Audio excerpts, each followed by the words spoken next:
¿Lo tienen? 21 del 1 al 4. Lucas 21 del 1 al 4.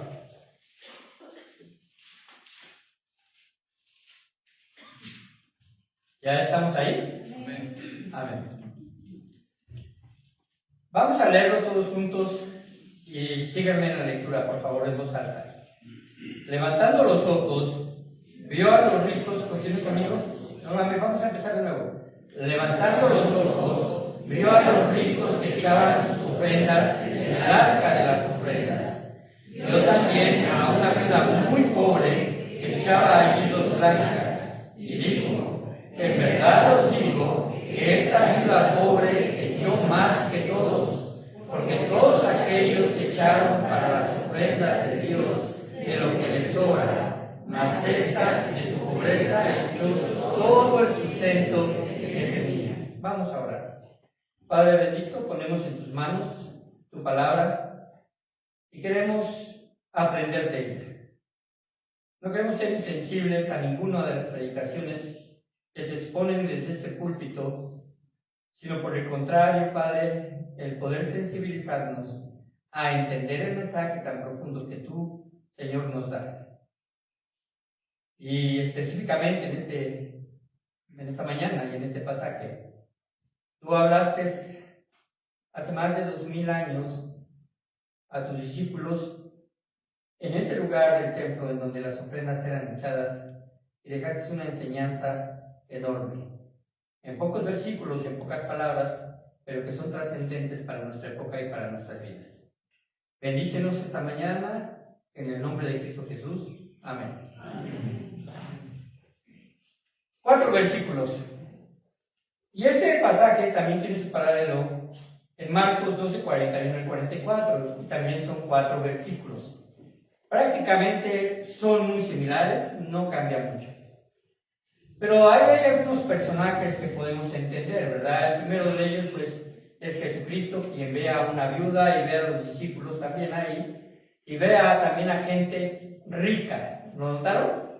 Dice que había ricos ahí que llegaban al templo a echar de sus ofrendas, ¿verdad? De lo que les sobraba, ahí precisamente en el lugar de las ofrendas.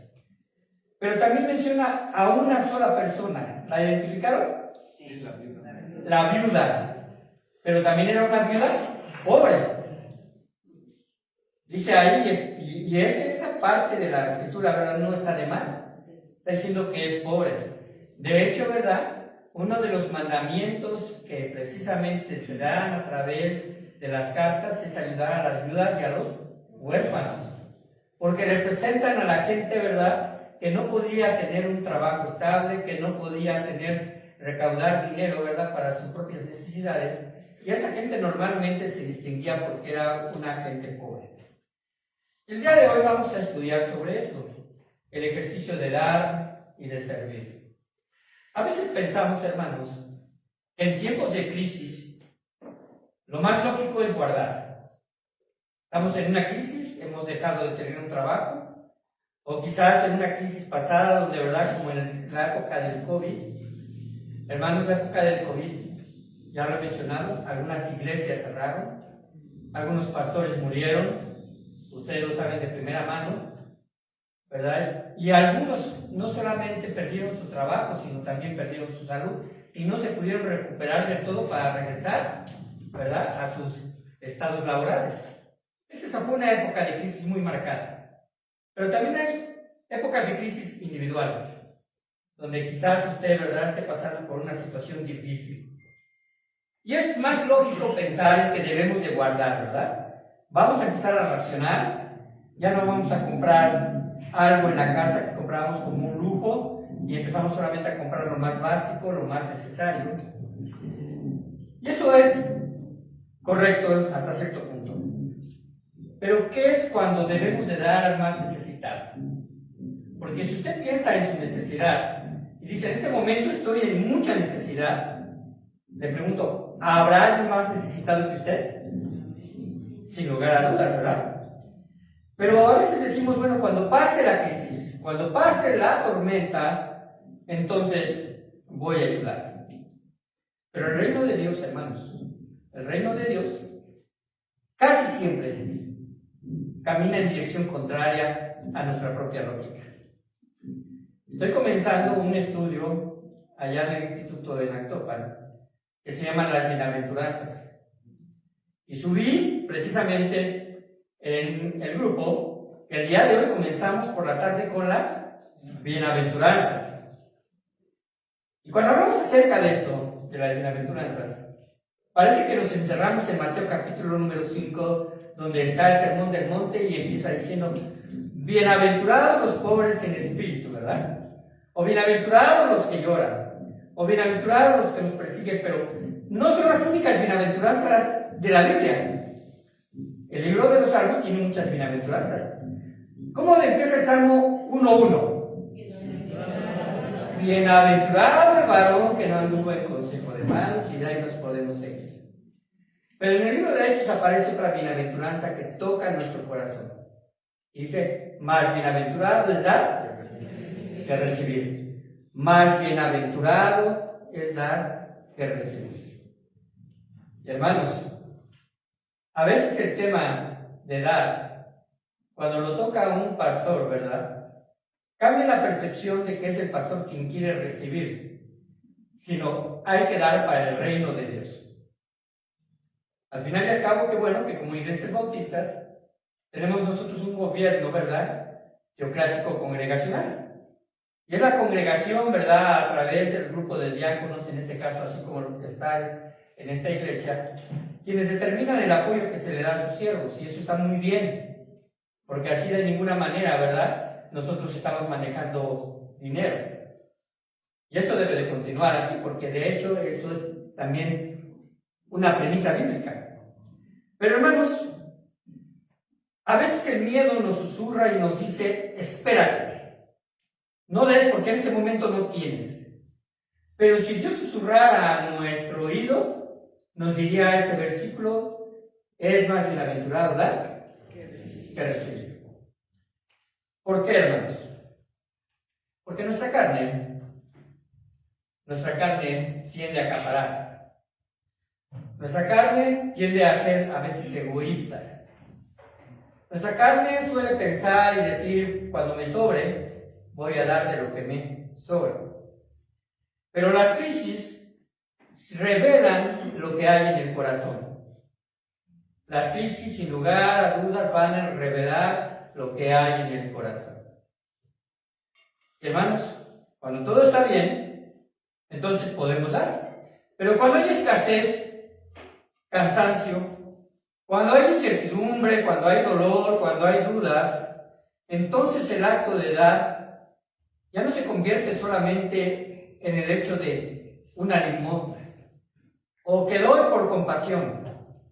Cuando doy y tengo escasez y estoy dispuesto a dar porque hay alguien que necesita más que yo, se convierte en un acto de adoración, en un acto en el cual Dios dice: esto me agrada, porque lo estás haciendo con fe. Estás diciendo: no tengo, pero voy a dar, con precisamente la perspectiva de que Dios también va a ver mi propia necesidad y por lo tanto Él va a actuar a favor de mí. Obviamente, hermanos, no es la motivación en la cual voy a dar para que me den, sino es precisamente el buen sentir, ¿verdad?, espiritual, de que tengo que dar porque Dios a sí mismo también se dio por mí.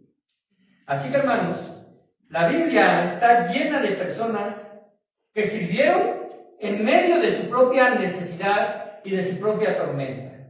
Y solamente voy a mencionar algunas. ¿Recuerdan la vida de Sarepta? Solamente tenía un poco de harina y un poco de aceite. No había llovido por mucho tiempo.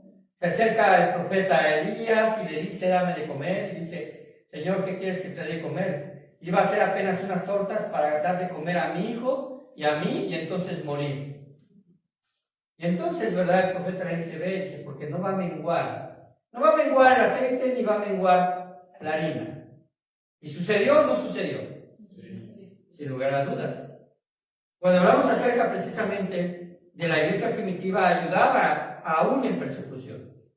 Acabamos de ver un ejemplo de dar precisamente cuando hay necesidad. La viuda, ¿verdad?, que solamente da 2 blancas. Hermanos, el servicio verdadero de un cristiano no nace de la comodidad.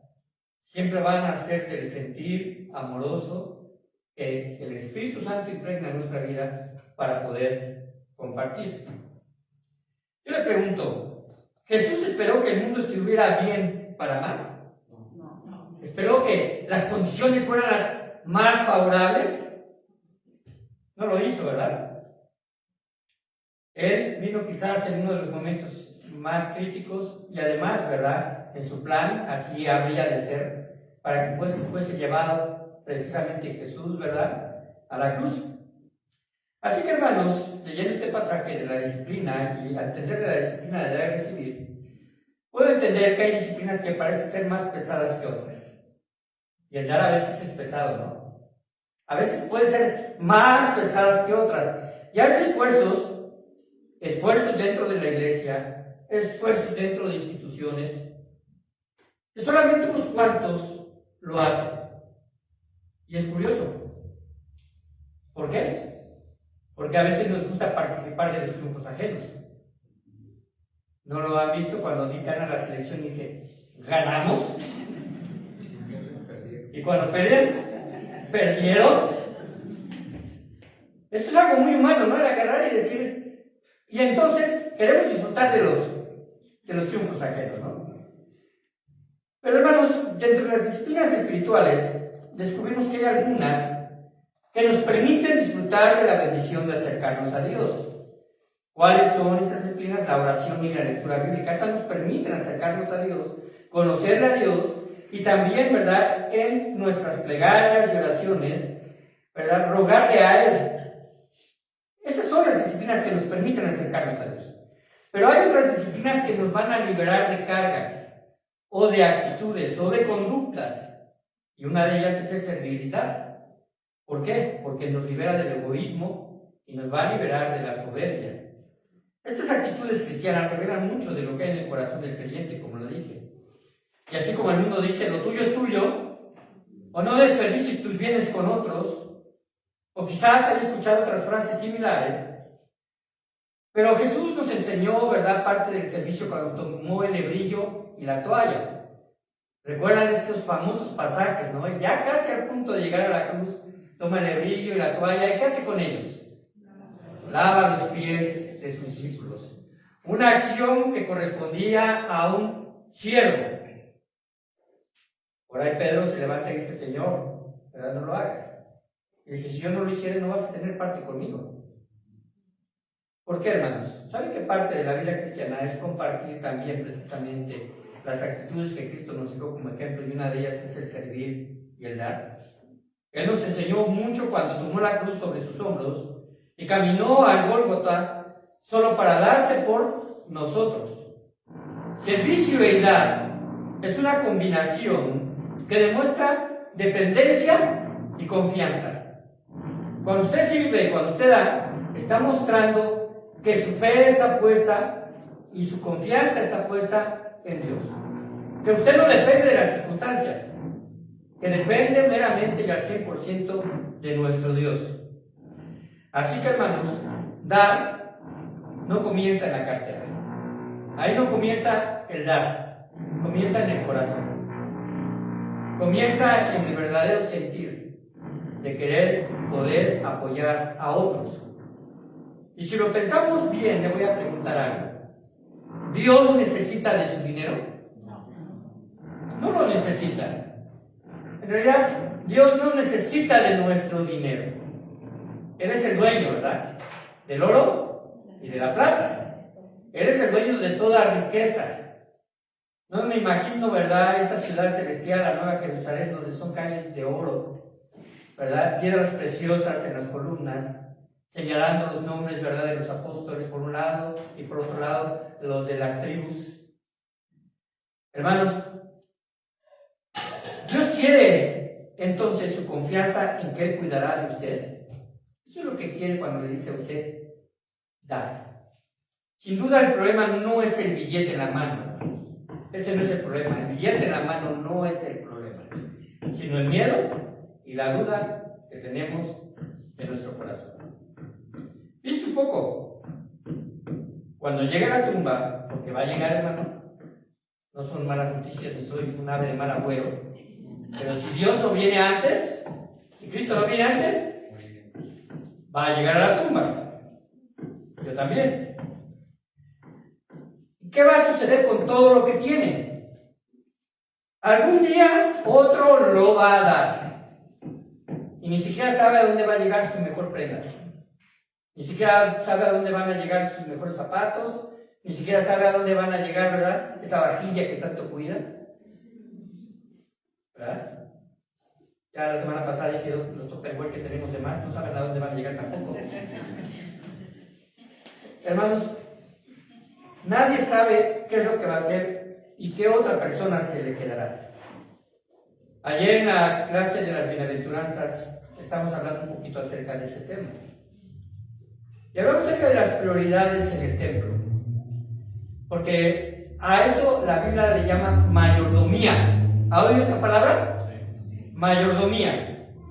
Y debe haber mayordomía dentro de los bienes de la iglesia. Y la Biblia los marca de forma perfecta cuando dice, por ejemplo, el obrero es digno de su salario. Entonces, precisamente, ningún obrero bíblico va a depender del Estado, en el cual le va a asignar un sueldo y entonces le va a permitir trabajar en una iglesia. Eso sería algo totalmente equivocado, porque estaríamos sujetos precisamente a lo que a veces el patrón coloquialmente diría, va a decir o va a permitir. Eso sí sucede en algunos países, hermano. Y un ejemplo claro es China, por ejemplo. El gobierno pone a los pastores, los supervisa, ve los bosquejos que va a predicar y solamente lo que él autorice se puede hacer. Esto, en cierto sentido, dándoles a ellos, ¿verdad?, dentro de ese modelo, cierta libertad religiosa, pero está obviamente muy limitada, ¿verdad? Las iglesias bíblicas no hacen eso. Entonces empieza con esa prioridad. Los obreros, después siguen los necesitados, después siguen los requerimientos eclesiásticos o propios gastos de la iglesia, después los planes de construcción. Ese es el orden de prioridad en un gobierno, ¿verdad?, eclesiástico bíblico.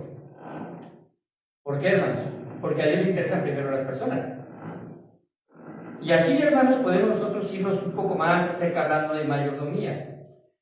Pero, hermanos, el dar va más allá de los bienes materiales que compartimos.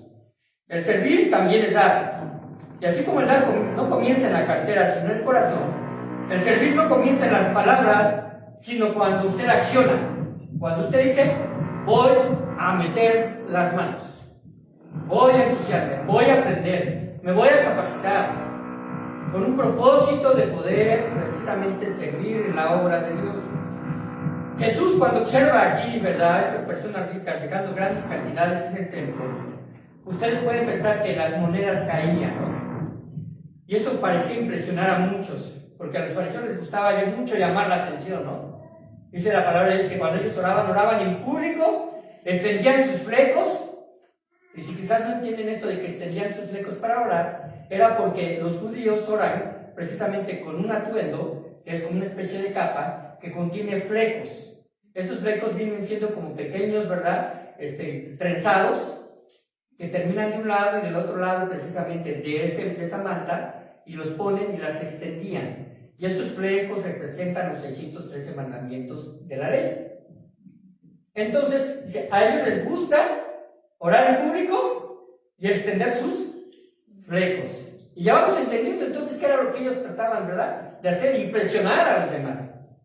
Pero, hermanos, llega después una viuda, de forma silenciosa, con apenas 2 pequeñas monedas. Tal vez nadie lo notó, pero dice la palabra de Dios en el pasaje que acabamos de leer, que dice, levantando los ojos. ¿Quién levantó los ojos? Jesús. Va y ve precisamente su mirada al lugar de las ofrendas. Y notó lo que nadie notó. Echó 2 blancas. Una viuda pobre. Vamos a ver como punto número 1, ¿qué nos habla el contexto? El contexto de lo que está pasando en ese momento, hermanos, es conmovedor. ¿Por qué? Porque si nos damos cuenta, ahí nuestro Señor está en el templo. Y en el capítulo número 20 se mencionan algunos eventos de los cuales Jesús también estaba confrontando en el mismo templo. Por ejemplo, pagar el tributo. Si ustedes se van al capítulo 20, versículo número 1, dice, sucedió un día que enseñando Jesús al pueblo en el templo y anunciando el evangelio, llegaron los principales sacerdotes y los escribas con los ancianos y empiezan a tratar de tentarlo, ¿verdad? Y le preguntan, primeramente le cuestionan su autoridad. ¿Con qué autoridad es esto? Después se les da una parábola de los labradores malvados. Después él empieza precisamente a narrar, ¿verdad? Porque, o más bien, perdón, él es confrontado a quien había de pagar tributo.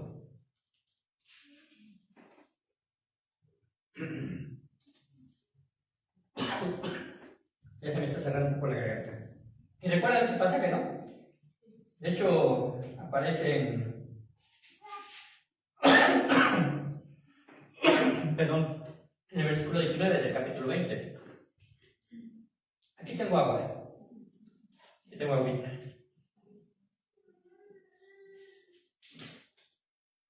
Estoy empezando a cambiar de voz, hermanos. ¿Y recuerdan ese pasaje donde le preguntan para tentarle a quién habría de pagar tributo? Dice el versículo 19, procuraban los principales sacerdotes y los escribas echarle mano en aquella hora, porque comprendieron que contra ellos había dicho esta parábola, pero temieron al pueblo. Y acechándole, enviaron espías que se simulasen justos, es decir, gente que iba con buenas intenciones, ¿verdad? A fin de sorprenderle en alguna palabra para entregarle al poder y autoridad del gobernador, es decir, al imperio romano. Y le preguntaron diciendo, Maestro, sabemos que dices y enseñas rectamente y que no haces acepción de personas, sino que enseñas el camino de Dios con verdad. Y la pregunta es, ¿nos es lícito dar tributo a César o no? César era un título, como decir faraón, como decir presidente. Ese era un título. Pero en ese tiempo César Augusto, uno de los emperadores, ¿verdad?, que fueron más crueles de su época. Y entonces le hace la pregunta, y Jesús, comprendiendo la astucia de ellos, qué terrible pensar que somos más astutos que Dios, ¿no? Tratar que le vamos a ganar. Pues ellos lo pensaron así. Le dijeron, perdón, más él, comprendiendo la astucia de ellos, les dijo Jesús, ¿por qué me tentáis? Mostrarme la moneda. ¿De quién tiene la imagen y la inscripción? Y respondieron y dijeron, ¿de quién? De César. Entonces les dijo, pues dad a César lo que es de César y a Dios lo que es de Dios. Es decir, algo le corresponde ahí en ese momento a cada quien. Y no pudieron sorprenderle palabra alguna delante del pueblo, sino que maravillados por su respuesta callaban.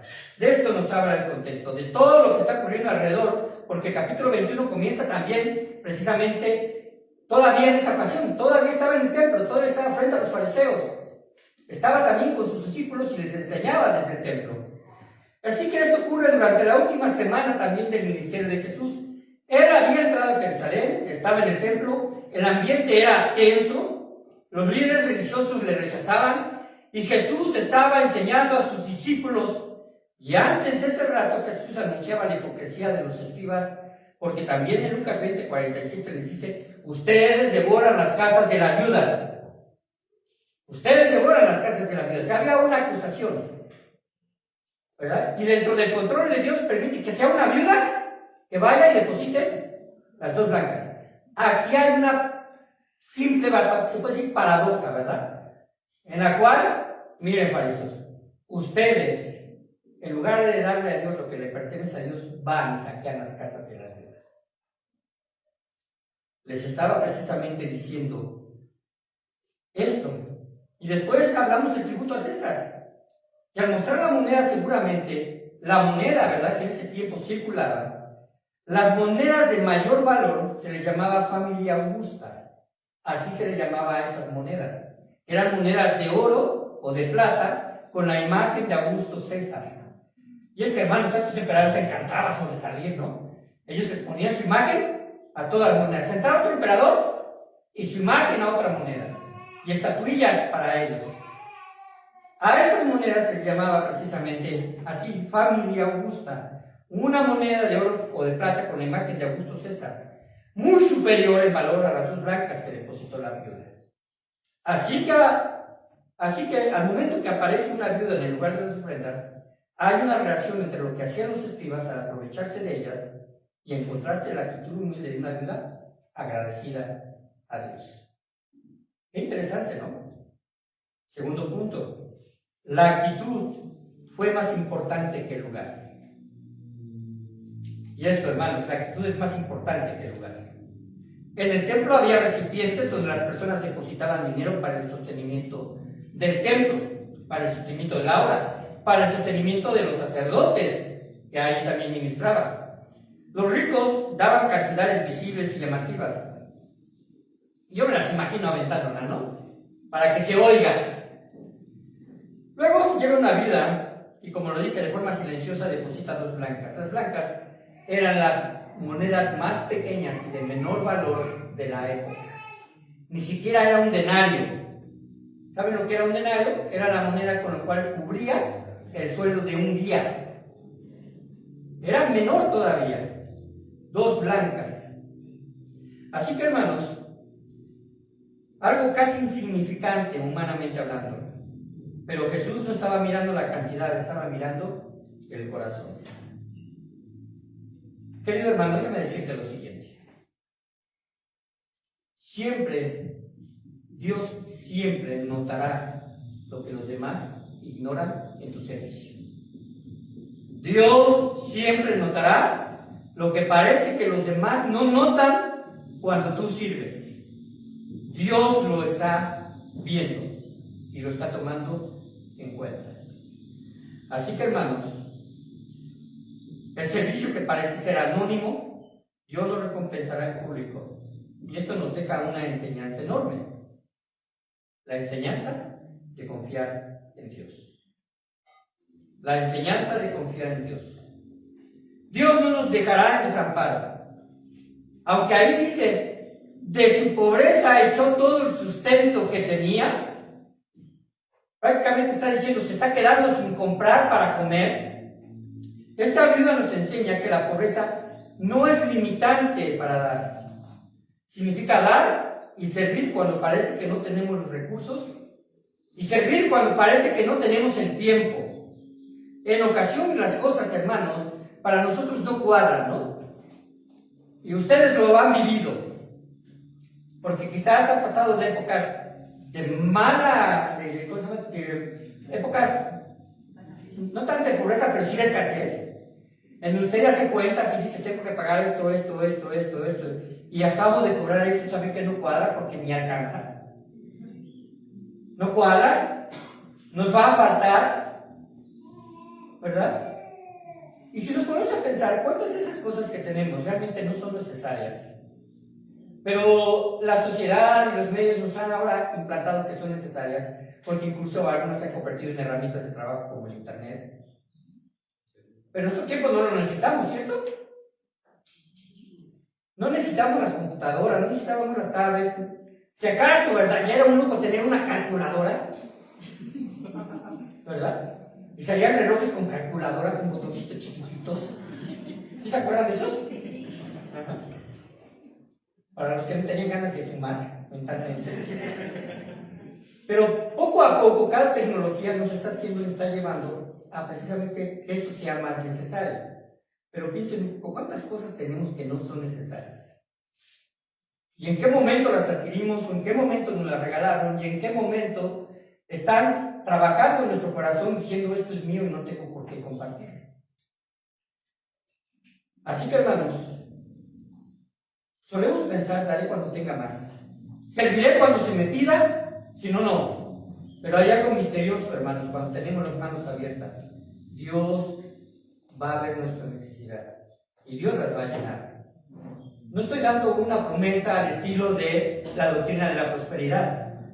Da para que Dios te dé. No me entiendan eso. Lucas 6, 26 en adelante, vean conmigo algo. Lucas 6, 27 al 38. Vuelvo a repetir la cita. Lucas 6.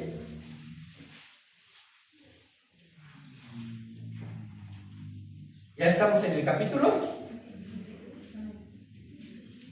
Estamos en el mismo libro, ¿verdad? No nos hemos cambiado. Lucas 6.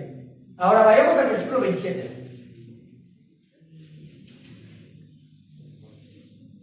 ¿Ya estamos? Dice así: pero a vosotros, los que oís, os digo, amad ¿a quién? Vean cómo la lógica de Dios se contrapone a la lógica humana. Amad a vuestros enemigos. Haced bien ¿a quién? Bendecid ¿a quién? Y orad ¿por quién? Al que te hiera en una mejilla, preséntale también la otra. Y al que te quite la capa, ni aun la túnica le niegues. A cualquiera que te pida, ¿qué? Dale. Y al que tome lo que es tuyo, no pidas que te lo devuelva. Y como queréis que hagan los hombres con vosotros, ¿cómo termina este versículo? Así también haced vosotros con ellos. Este se conoce, ¿verdad? La ley de oro, la regla de oro. Haced, dice, así también haced vosotros con ellos. Porque si amáis a los que os aman, ¿qué mérito tenéis? Porque también los pecadores aman a los que los aman. Y si hacéis bien a los que hacen bien, ¿qué méritos tenéis? Porque también los pecadores hacen lo mismo. Y si prestáis a aquellos de quienes esperáis recibir, ¿qué mérito tenéis? Porque también los pecadores prestan a los pecadores para recibir otro tanto. Amad pues a vuestros enemigos y haced bien y prestad, no esperando de ellos nada, y será vuestro galardón grande, y seréis hijos del Altísimo, porque eres benigno para los ingratos y malos.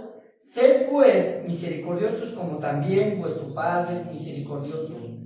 No juzguéis y no seréis juzgados, no condenéis y no seréis condenados. Perdonad y seréis perdonados. Dad, ¿y qué dice? Dad y se os dará. Medida buena, apretada, remecida, y rebosando darán en vuestro regazo, porque con la misma medida con que medís, os volverán a medir. Dad y se os dará. Dios no se queda con nada, ¿no? Y dice aquí, medida buena. Si usted ha ido a mercados y todavía no tienen balanzas, y todavía no tienen, ¿verdad?, hay algo con qué medir, le van a decir, ¿cuántas sardinas quiere? Y algunos me entienden, ¿no? ¿Qué significa eso? Estas latitas de sardina. Las latitas de sardina. Va por frijol y le dice, ¿cuántas latas de sardina quiere? No te daban sardina, te daban el frijol. Pero la medida era la sardina. Bueno, algo parecido aquí pasa, porque en ese entonces hacían más o menos lo mismo. Obviamente no eran latas de sardina, no había en ese tiempo, ¿verdad? Pero algo fue un recipiente. Pero ¿qué te dice? Se te va a dar que apretada, es decir, que ya no quepa más. Remecida, es decir, que se acomode muy bien para que entre todo lo que se necesita entrar. Ajá. Y rebosando, es decir, que sobrepase. Y se le dará en tu regazo, porque era la forma en que llevaban sus cosas. Se hacía en su regazo una especie de bolsa y ahí se vaciaban las cosas del mercado. Entonces, entendían perfectamente aquellos discípulos lo que es esta regla de oro. Tú vas a dar, pero si tus motivaciones son correctas y das de buen corazón, sin esperar nada, como leímos antes, entonces Dios te va a recompensar. Porque si tu motivación es, yo voy a dar para que se me dé más, no va a haber. Me gusta este pasaje porque más se ve lo hermoso que es la regla de oro. Así que si Dios espiara su palabra, la viuda no habría de morir desprotegida. En adelante no se juzgara, pero seguramente Dios se juzgará. Esas cosas que quedan ahí en el ámbito de la no revelación, podemos entender que Dios, siendo fiel a su palabra, y la Biblia entendiendo la promesa de que Dios es proveedor, dio de todo lo que tenía. Hermanos, espero hayan notado los mandatos de lo que acabamos de ver: amar, hacer bien, bendecir y orar. Parece que Jesús nos manda a hacer lo más ilógico, pero dentro del lógico de Dios, hermanos, es lo que más va a quebrantar nuestro corazón para saber y entender cuál es el verdadero corazón de Dios hacia las personas. Siguiente punto, la enseñanza de que en ocasiones hay que dar con sacrificio. Vuelvo a retomar: de su pobreza echó todo el sustento que tenía. ¿Dio con sacrificio? Dio con sacrificio. Lo que Jesús vio debe de tocar profundamente en nuestro corazón, porque dar no significa abundancia. No significa, porque tengo abundancia, entonces voy a dar. Hermanos, eso es lo que hacían los ricos. Daban de lo que les sobraba. Ahora, dar y servir significa sacrificio. Dar y servir significa sacrificio. Humanamente, 2 monedas de poco valor parecían ser insignificantes, pero más de 2000 años después, la enseñanza se ha conservado en 2 de los evangelios. Qué bueno que no aparecen las escrituras. Y ese día se recaudaron 10,000 monedas de oro. Qué bueno que no aparece en los evangelios: y fulanito, el más rico, dio 5,000 monedas de oro. Qué bueno que aparece: y la viuda dio todo lo que tenía. Qué bueno que es así. Qué bueno que el evangelio es sencillo. Y Dios toma lo que parece sencillo e insignificante para hacerlo grande y trascendente. Un pequeño acto de servicio o de dar puede animar a un corazón desfallecido. Nunca subestimes tus pequeños actos de servicio. Nunca los subestimes. Cada acto de amor verdadero va a dejar huella. Quizás en algún punto vayas a experimentar cansancio, en algún punto vayas a experimentar frustración, en algún punto quizás vayas a pensar que nadie valora tu trabajo, pero sin duda Dios quizás te permita ver que tus manos que dieron, sirvieron para su obra. Que el tiempo que diste, otros te imitarán y también servirán y serán de bendición. Como lo dije, dice en Hechos 20:35, en todo os he enseñado que trabajando así se debe de ayudar a los necesitados y recordar las palabras del Señor Jesús, que dijo: más bienaventurado es dar que recibir. Más bienaventurado es dar que recibir. ¿Han oído la frase dinero hace la felicidad? ¿Verdad? Quizás para algunos, ¿no? Ya les había contado una anécdota que yo tuve precisamente cuando asistí en una fila. No, pues fue en el banco, en algún lugar donde pagué, y un señor iba adelante, iba con una plática con otra persona, y él abiertamente dijo: mi Dios es el dinero. Mi Dios, así lo dijo. Estaba defendiendo su postura frente a esta persona. Yo no confío en nadie. Mi Dios es el dinero. No dijo: mi Dios sí me da felicidad, mi dinero me da felicidad. No, dijo: mi Dios es el dinero.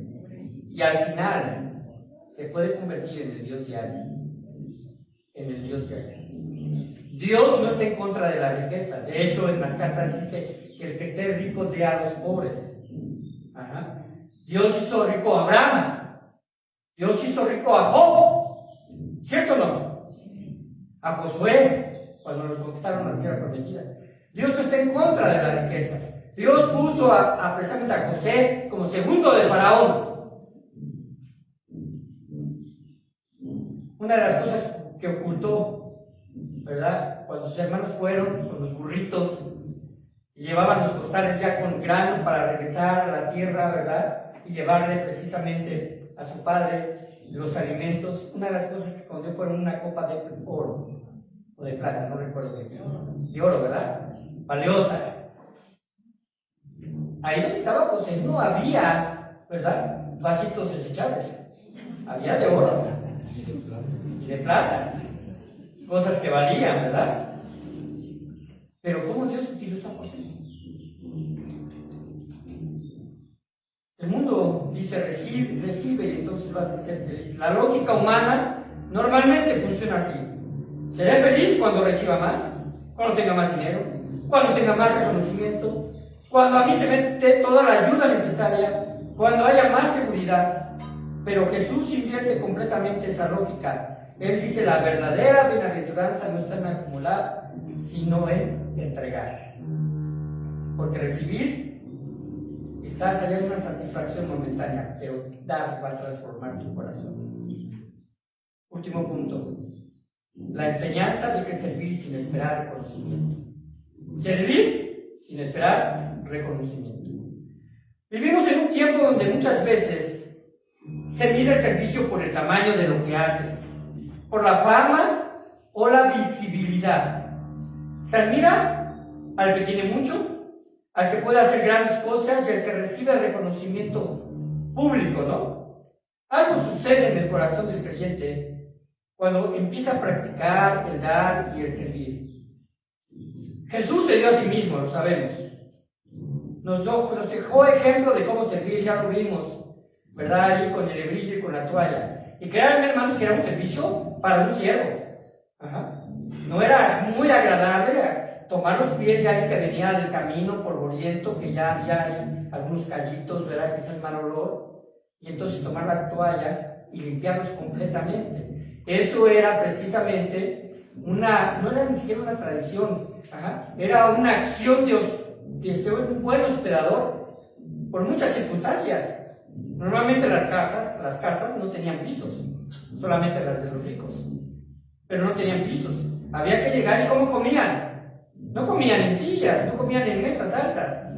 Había que estarse una pequeña mesa baja y se recostaban totalmente en el piso sobre telas, y entonces los pies quedaban al lado del que estaba acá y que iba a comer. ¿No? Era para nosotros sí, pues, hasta de mala educación, ¿no? Pero para ellos era normal. Y un aspecto de un buen hospedador era llegar, lavar los pies. En su casa llegaban, se lavaban los pies para tomar los alimentos, porque sabían que ahí precisamente se iba a recostar el otro, ¿no? Iba a estar así y acá, pisitos bonitos. Entonces, hermanos, no era algo muy fácil de hacer el servir así, pero lo hizo nuestro Señor Jesucristo. El Rey del Universo hizo lo que nosotros en ese tiempo debieron haberlo hecho ellos. Y así como la viuda no esperó reconocimiento, pero sí fue notada por Cristo, entonces, ¿acaso será muy difícil para nosotros acomodar algo, apoyar a alguien, dar un paso más allá, ¿verdad? Y apoyar a aquellos que vienen también predicando la palabra de Dios? Gracias a Dios, hermanos. Y espero que no lo vean porque no es un regaño, porque también yo reconozco a quienes aquí lo han hecho y la gran mayoría lo ha hecho. Yo doy gracias a Dios por eso. Porque, hermanos, la nobleza de una iglesia se nota. La obra de Dios está sostenida por personas que sirven cuando nadie las mira. Los hombres y mujeres más parecidos a Cristo no son siempre los más famosos. No son los que ostentan estar en las plataformas, sino los que están más disponibles cuando se necesita. Ser serviciales, sin importar la tarea. Eso, hermanos, nos va a ayudar a matar nuestro orgullo, nos va a enseñar humildad y nos hace ser sensibles a la necesidad y sufrimiento ajeno. Termino. Hay alegría especial, es decir, eres bienaventurado cuando das, ¿verdad? Pero cuando sabes que tu ayuda sostuvo a alguien, cuando tus palabras levantaron a alguien, cuando tu servicio bendijo a alguien. Hermanos, ese gozo no se puede comprar. Como les comentaba el día de hoy, vamos a ver las bienaventuranzas. Y cuando se habla de las bienaventuranzas, ustedes saben lo que significa. Feliz o dichoso, o algunos dicen doblemente feliz. Bueno, pero no es cualquier felicidad. Es la felicidad que Dios da en corazones que trabajan para su obra. Vamos a orar y vamos a terminar. Padre bendito, te doy muchas gracias, porque sin lugar a dudas tu palabra es vasta, Señor. Y hay aspectos, Señor, que tú nos enseñas y que quieres, Padre Santo, que practiquemos. Te doy toda la honra y la gloria, mi Dios, porque de esa forma, Padre, tu obra es sustentada. No dependes de gente que no te conozca. No dependes de hijos de quienes no sean tus hijos. No dependes, Padre Santo, de proyectos o beneficencias. No dependemos, Padre Santo, de hacer actividades como kermeses o cualquier otro tipo de actividad para recaudar fondos. Dependemos de un corazón sincero, Padre, y de un corazón dispuesto para dar para tu obra. Y en el nombre de Cristo Jesús, te sigo pidiendo bendición para cada uno, Señor, de las personas, Padre Santo, que están en este lugar. Porque, mi Dios, tú no ves las cantidades, sino ves, Padre bendito, las motivaciones. Y en ese sentido, Padre Santo, te doy las gracias, porque, mi Dios, cada uno da como propuso en su corazón, no con tristeza ni por necesidad, porque Dios ama al dador, al rico. Que toda la honra y toda la gloria sean para ti. Despídenos en paz, Padre. Y la comunión del Espíritu, Señor, el amor del Padre y la unidad del Espíritu Santo, Señor, sean para con nosotros. Amén.